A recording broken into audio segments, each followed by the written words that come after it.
It takes you away from the I. I'm going through a bad day. I don't feel well today. I don't know what's happening to me today. You took it personally. But you need to take yourself away from that personal you to watching you. It takes you to a place of witnessing, because you're connecting with the divine Tatvamasi, thou art that, I am that. So why am I involving myself in all this small talk? While I'm doing this, I'm actually making myself worse, because I'm repeating this negative thought again and again and again. You have to go refine that thought pattern to such a degree. So what would that person's power of intention be? If they want to shift from that, what should it be? What makes them elevate their mind?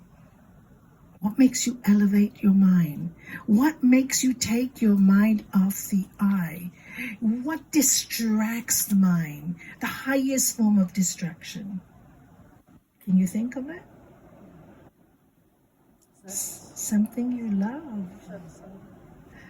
Something you love unconditionally. So for me at that time was my guru and my dad. They died. But then I had my beautiful granddaughter. And then she became that vision. Because sometimes you need everything is divine, and they become God to me at that point, because they bring out that great emotion for me called love. And I found that that was the secret to connection. Just by that power of intention, I needed an object to take me inwards. That love being awake, that what I'm doing with my hands, thank you, comes automatically. It is not practiced. It is not in the beginning you may have to practice, but in time it is natural. It is natural. It's kind of like when I first got my mantra from my master, right? I was a good student. He always said, Nalanie, you're a good student. Because if I was wrong, I'd say sorry and correct it right away. My ego got too big. He'd knock me down, and I would accept it with many hours of tears. And I knew it was something I was to learn, and he wasn't knocking me down for anything but knocking that ego that was huge at that point. So when he gave me my mantra, I kept on repeating it constantly. My power of intention was keep this pure.